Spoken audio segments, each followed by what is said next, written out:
2025년 경정 승진시험 대비 형사소송법 사례 강의 본격적으로 시작해 보도록 하겠습니다. 자, 사례 강의 OT 때 이제 사례 강의 본격적으로 시작하기 전에 우리 기본 강의 때 정리했었던 각각의 단문 두 문자 정도 구구단 외우듯이 한번 쫙 외워보자 라고 했었습니다. 한번 외워보셨나요? 자, 구구단 뭘 묻던지 간에 답이 나오는 것처럼 사례 강의에서 하나하나의 사례를 잘 또 정리하기 위해서는 기본 강의 때 했었던 그 단문의 테마 하나하나를 잘 알고 있어야 사례 답안을 잘 쓸 수 있다라는 거였었습니다. 한번 물어보겠습니다. 성명 모용 약술하시오. 내년도 시험장 갔더니 다음 약술하시오. 성명 모용 나왔으면요. 또 이런 거 안 나와 라고 했다면요. 또 인류농사 망친다고 했었습니다. 예, 성명 모용 성자를 취하겠죠. 예, 음운 달면 피바이 모피 팔아와 라고 했었던 그런 단문이었죠. 성, 음운, 피바, 모피 팔아와, 모피판, 모피, 황모피 뭐 이런 식으로 전체 목차 정리해서 썼었습니다. 그렇나요? 또 한번 물어보겠습니다. 재정 신청 약속하시오. 헐, 내가 잘 모르는 것만 또 물어보네. 또 이렇게 생각하시겠죠? 네, 조금의 특 A급은 아니지만 충분히 나올 수 있는 중요한 테마들이지 않습니까? 네, 또 피해자 보호를 위해 특히 고소권자 보호를 위해서 우리 검사 불기소 처분에 대한 불복 방법, 재정 신청, 그죠? 네, 우리 사경 불송치 결정에 대한 불복 방법은요, 이의 신청 이런 게 있었던 거죠. 네, 그것에 대비해서 검사 불기소에 대한 불복 방법, 재정 신청 전체 목차요. 취자대. 자, 우리 시험장 가서 누가 옆에서 취자대 이런 얘기 안 해준단 말이에요. 백지에서 뭔가를 완성시켜야 되는 건데, 자, 취자대 절고공 안고 취자대 절고공 이런 식으로 또 바로 나와야겠죠. 네, 항상 단문은 목차를 외워놓지 않는다면 그래 그 한자도 쓸 수 없다라는 거예요. 네, 그러다 보니까 우리 구구단 외우듯이 잘 외우자라는 거죠. 지금 마음속으로 저것도 특A급 아닌데 설마 안 나오겠지 라고 해서 외우지 않는다면요, 큰 코 다친다라는 거죠. 네, 만약에 또 내년 시험에 성명 모용, 하다못해 재정 신청 이런 게 나왔으면요, 후회하고 있는 거죠. 사례 강의 처음에 그 단문 물어봤었는데 내가 왜 이걸 공부 안 했을까? 또 이러신단 말이에요. 예, 항상 시험 치르고 후회하지 마시고, 예, 시험 치르기 전에 모든 것 완벽하게 대비하셔야겠다. 따라서 기본 강의 때 했었던 단문, 즉 두 문자로 목차 정리했었던 것들은 하나도 빠짐없이 다 외우셔야겠다라는 겁니다. 예, 왜 자꾸 중요한 거 아닌 그런 것들 물어봐. 그러면 특이에 있고 물어보겠습니다. 구속 전 피의자 신문제도 전체 목차요? 뭐 특이급을 물어도 대답을 못한다면 큰일이죠. 네, 정가 치유 저력에 여튼 탄핵 증거 약속하시오. 탄성 허용 다 되지. 누가 옆에서 얘기해 주지 않습니다. 구단 외우듯이 우리 49 36 나오지 않습니까? 자연스럽게. 그렇게 자연스럽게 나올 수 있도록 자꾸 두 문자 정리하셔야겠다. 우리 기본 강의 시작하면서 단문 샘플로서 처음 정리했었던 내용이 뭐였습니까? 거증 책임 전환 약술하시오. 전체 목차요. 이건 너무 우리 처음부터 시작했으니까 이미 머리에 인이 박혔겠죠? 허현 상명량 되었습니까? 자, 그렇다면 이제 사례 강의 시작함에 있어서의 샘플 사례는요, 예, 우리 옆에 첨부 파일로 프린트 첨부해 놓았습니다. 네, 그거 출력하시면 되겠다. 몇 년 동안 늘 단문 샘플로는 거증 책임 전환, 그리고 사례 처음 시작하면서 샘플은 지금 수사 파트의 모든 것을 또 담고 있는 이 참고 자료, 그다음 증거 파트를 조금 중요한 부분 다루고 있는 참고 자료 1번, 2번과 관련된 문제만 첨부해 놓았습니다. 네, 다다음 시간에 또 정리할 때 답안까지 첨부해 놓을 건데요. 항상 매년 그런 거 없습니다.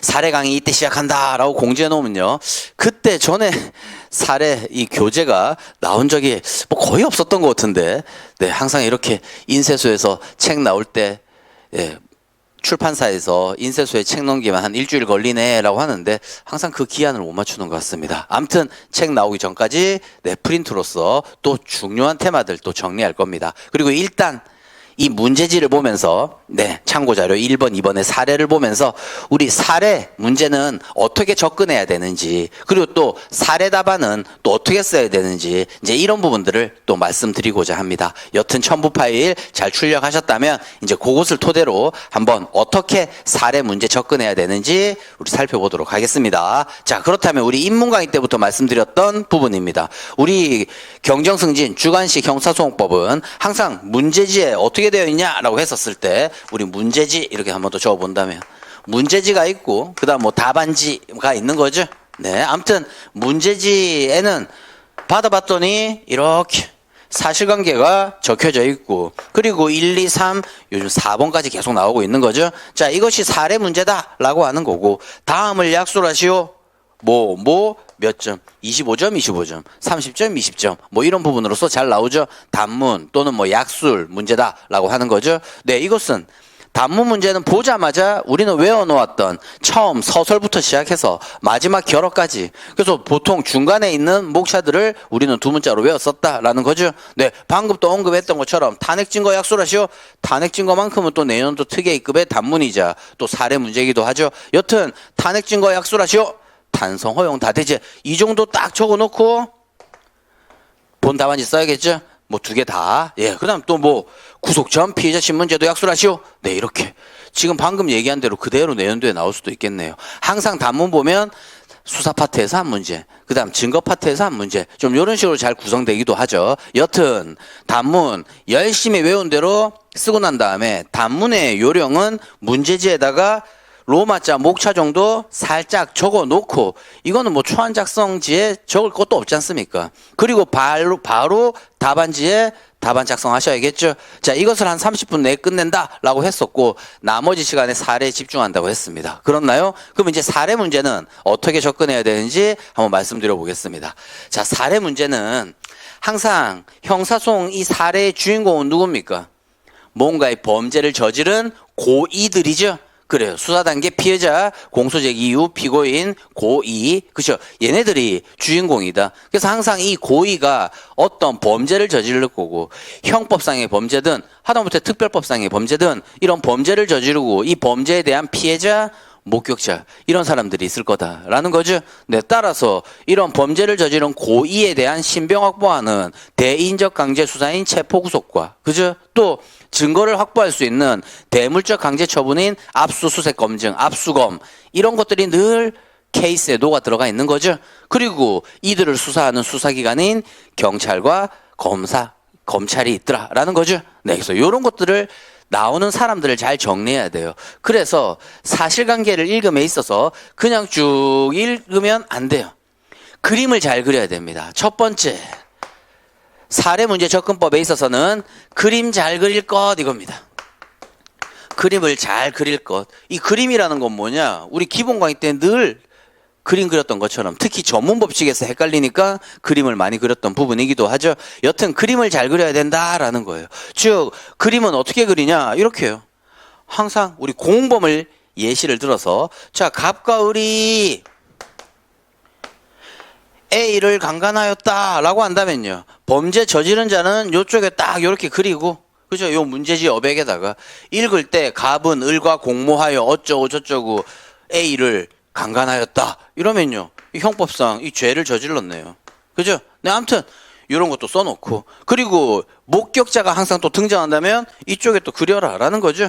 얘가 피해자고 얘가 목격자더라. 자, 항상 나올 때 그림 위치만 보면요. 아, 얘가 피해자네. 얘가 목격자네. 이런 거죠. 예를 들면 갑과 을이 A를 살해하였다. 그죠? 그러면 피해자는 큰 말은 없을 거 아닙니까? 죽었으니까. 네, 그러니까 이를 뭐 목격하였다라고 하면 목격자는 항상 이쪽 편에 피와 목. 얘네들이 뭡니까?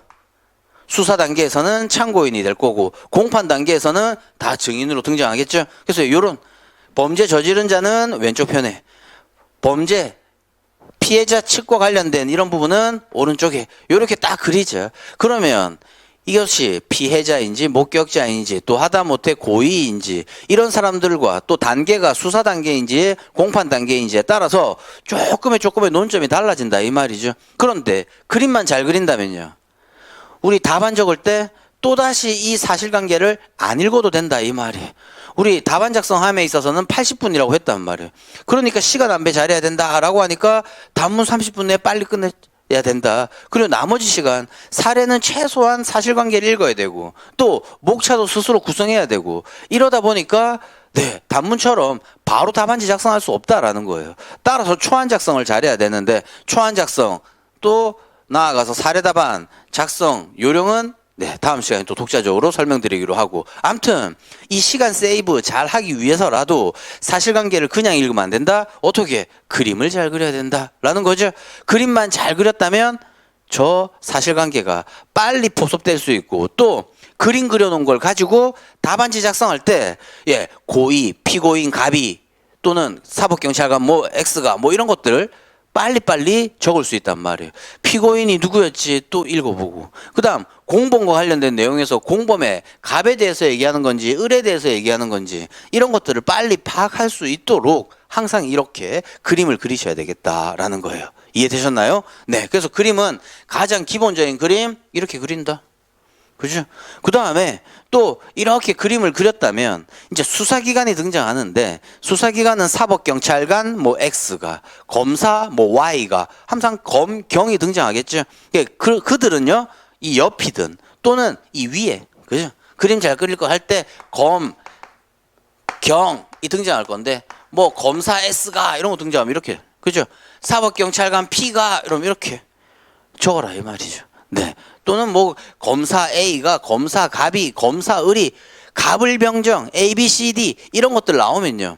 누가 누군가를 빨리 잘 포섭을 해야 최소한의 기본적인 답안 적을 때 헷갈리지 않고 적을 수 있겠다라는 거죠. 예, 갑이 누구였는지 또다시 사실관계 읽고 이런 거 시간 낭비하지 않을 수 있는 또 최소한의 방법이 네, 이 그림을 잘 그려야 되겠다라는 겁니다. 네, 그래서 결국 범죄 저지른 형사소송의 주인공 고의 얘네들 여기 적고 그죠?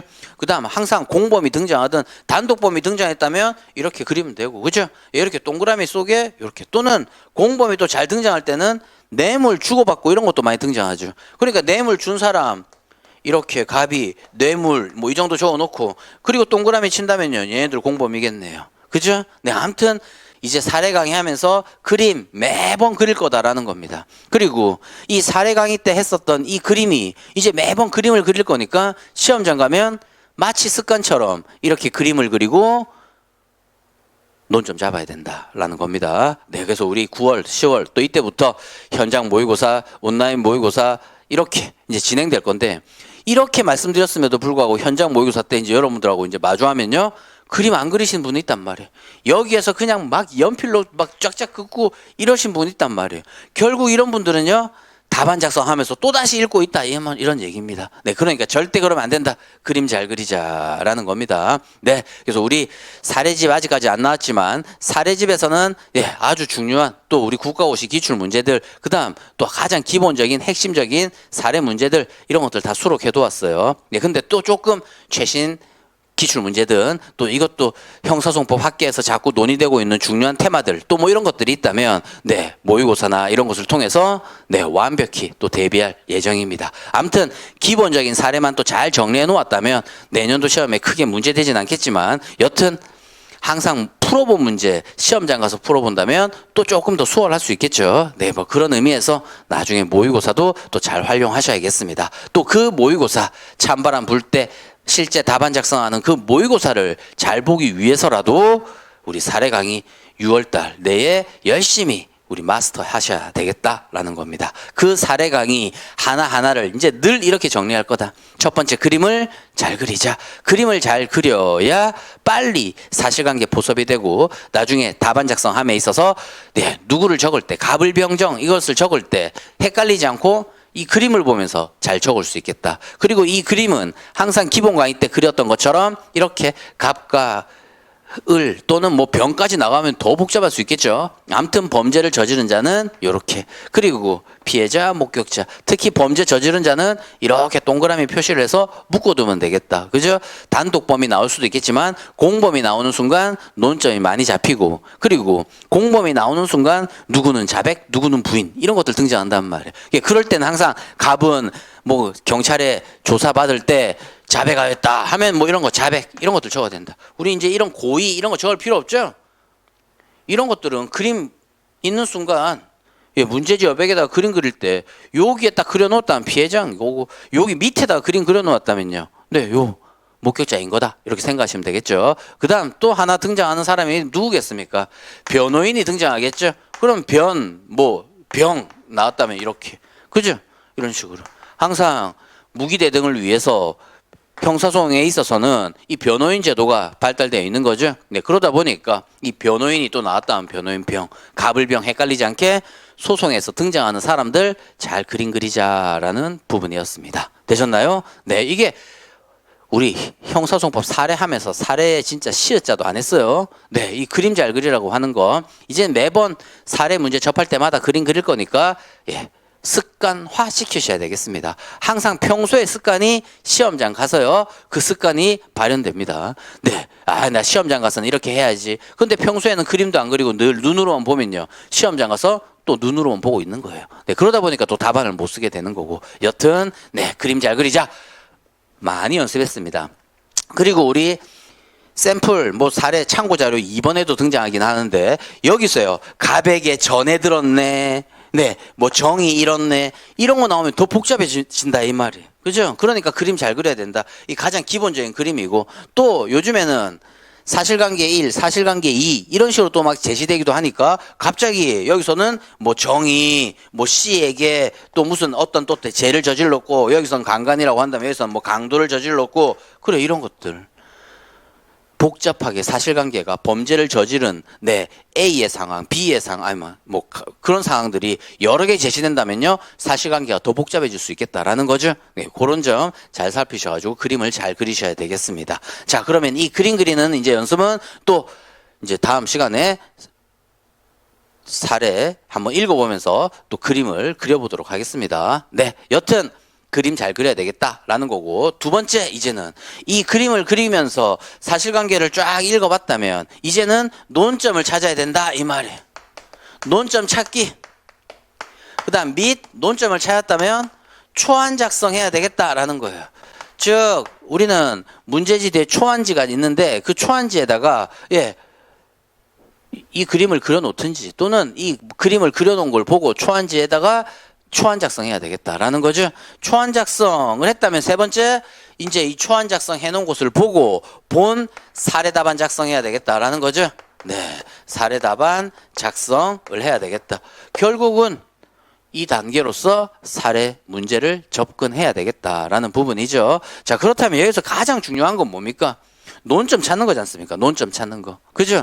이 논점 찾는 거, 이것을 위해서 우리는 기본 강의 때 단문의 각각의 테마들 다 정리했었던 부분이고, 그죠?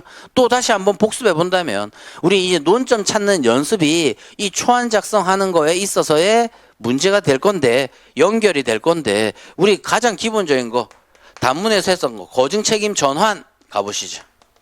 거증 책임 전환 약수라시오. 단문도 특이의 A급이죠. 전체 목차요. 이제 적으실 수 있겠습니까?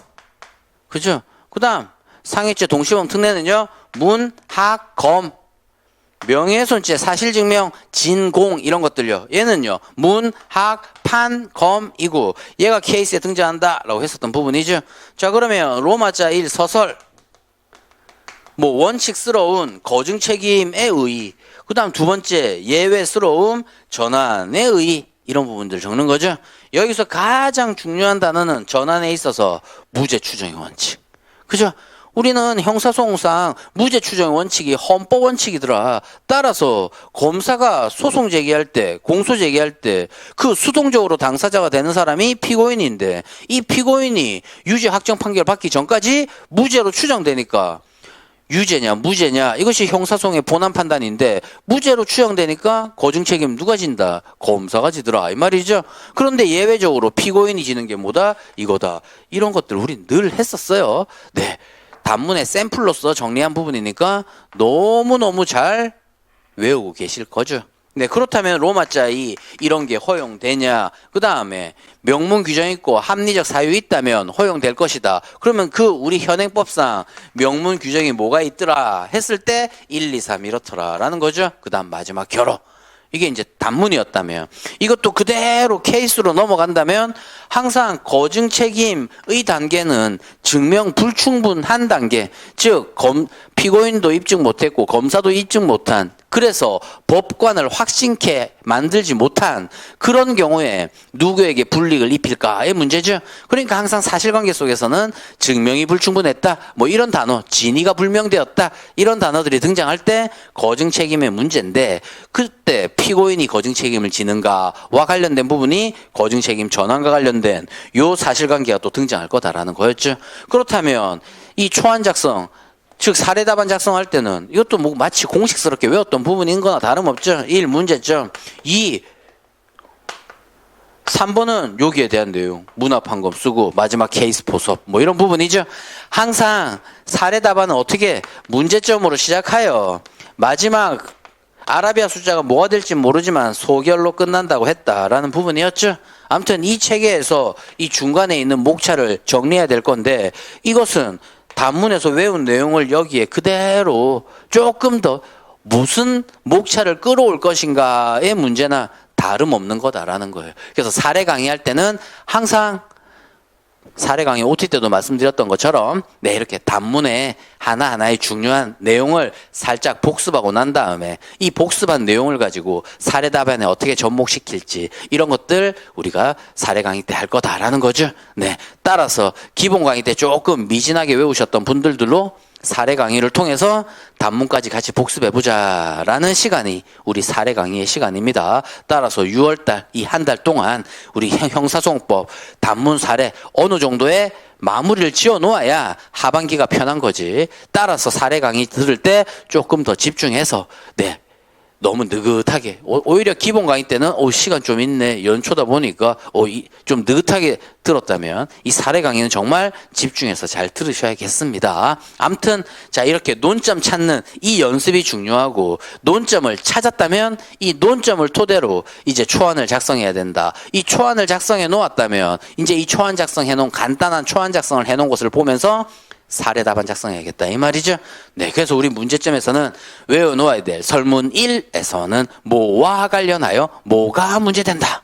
인문 강의 때 사례 답안은 이렇게 또 공식스럽게 외워놓으시죠 했었던 그런 문구들 이제 발현되는 거죠. 네, 이런 것들이 사례집에 그대로의 체계대로 수록해 놓았습니다. 그래서 계속 사례집 답안 살펴본다면 네, 사례 답안 첫 시작을 어떻게 해야 될지 이것도요 습관적으로 그대로 이제 적혀질 수 있는 거죠. 조금 더 상세한 내용은 또 이제 다음 시간에서 또 말씀드리도록 하고, 여튼 그림 잘 그려야 된다. 그림을 그리면서 그냥 사실관계를 읽을 때 만연히 그냥 눈으로만 읽는 것이 아니라 네, 또 여기에 문제에다가 밑줄 치고 이런 것뿐만이 아니라 어떻게 그림을 그려놓고 이런 그림을 가지고 논점을 찾고, 그리고 이 논점 찾은 것에 대해서 초안 작성 해놓고 난 다음에 초안 작성 해놓은 이 내용을 가지고 이제 본 사례 답안 작성해야겠다 이 말이죠. 왜? 초안 작성 해놓고 목차 정도 이렇게 나열해 놓아야 본 사례 답안 적을 때 그 다음 목차를 뭘로 구성하지? 이 고민 안 하게 된다 이 말이에요. 따라서 이 초안 작성함에 있어서 우리는 시간 세이브 시키기 위해서 이 초안 작성 때는요 사례 답안 공식 마치 이 항상 이렇게 문제점으로 시작해서 마지막 소결로 끝난다고 했고, 이렇게 중간에 단문도 서설에서 결어로 끝나기 때문에 서설 결어 따로 외우지 않고 중간에 있는 목차들 외웠던 것처럼 이런 중간에 있는 목차들 두 문자로 외우는 것도 있을 거고, 논리 흐름으로서 이 중간에 있는 목차들을 사례 강의 때 또 한번 다 완성시켜 보자라는 거죠. 아무튼 이런 사례 답안 공식들을 활용해서 초안 작성을 잘 하셔야겠다라는 겁니다. 되셨나요? 네. 그래서 이것이 이것이 사례 문제를 접근하는 가장 기본적인 방법에 해당되겠다라는 겁니다. 되셨나요? 그래서 요 내용을 머릿속에 잘 기억해 두시고 일단 사례 우리 강의 본격적으로 들어가기 전까지는 지금 계속 단문에 있었던 그 내용 지금 계속 복습하고 계신 거죠? 우리 초등학교 때 구구단 외우는 것도 지금은 뭐 인이 박혀서 머릿속에 그 무엇을 물었다 하더라도 바로 대답할 수 있지만 초등학교 때는 이 구구단 왜 외우라고 하는 거지 잘 모르지만 외웠었잖아요. 그러다 보니까 잘 안 외워지니까 매번 냉장고 앞에 구구단표 붙여놓고 네, 그거 보면서 늘 외우기도 했지 않습니까? 그런 것처럼 우리 단문 정리했었던 그 각각의 로마자들 계속 무한 반복하시자. 로마자가 다가 아니라고 했죠. 그런 두 문자를 외워놓아야 두 문자를 토대로 그 많은 내용의 문장들을 외울 수 있겠지 않습니까? 그래서 답안 작성함에 있어서의 첫 단추가 되는 두 문자들 다시 한번 복습해 보시고요. 그리고 계속 이 두 문자를 복습한 거 플러스 이제는 사례에 접목시켜야겠죠. 네, 그래서 사례도 사례 강의 들으면서 하나하나 정리해 나가자라는 겁니다. 다만 이 사례 답안을 작성함에 있어서 일단 사례 문제를 어떻게 접근해야 되냐? 첫 번째 사실관계 읽으면서 그림 잘 그리자. 그 다음 두 번째 이 그림을 토대로 또 읽은 내용을 토대로 논점을 찾자. 기본 강의 때 사례 강의 때 열심히 강의 듣고 복습했던 그 내용을 토대로 논점 찾아야 된다. 이제 강의만 잘 들으셨다면 논점 찾는 거요 뭐 한 진짜 10초 만에 논점 찾아야겠죠. 네, 그리고 난 다음에 초안 작성 좀 꼼꼼히 해놓고 본 답안 작성하겠다라는 거죠. 그러면 이 논점은 우리 크게 분류해 보면 수사 파트가 있고 증거 파트가 있고 그리고요, 그 다음 그 외 파트 이렇게 크게 나눠보면 되겠습니다. 논점을 찾을 때 항상 수사 파트에 있어서는 뭡니까? 대인적 강제처분, 대물적 강제처분. 그래서 이 수사 파트와 관련된 부분에 있어서는 우리 임의수사는 피참사지만 우리 임의수사에 있어서 피해자 신문 적법한가 이런 게 묻을 수도 있지만 우리 피해자 신문 조서 또는 참고인 진술 조서 증거와 연결돼서도 문제되는 부분이지 피해자 신문 자체의 문제는 나오기도 하긴 했지만 예, 늘 등장하는 게 체포구속 적법성과 관련된 부분이죠. 특히 체포도요. 영장에 의한 체포보다는 체포에는 영장주의 예외가 있는 거죠. 현체, 긴체.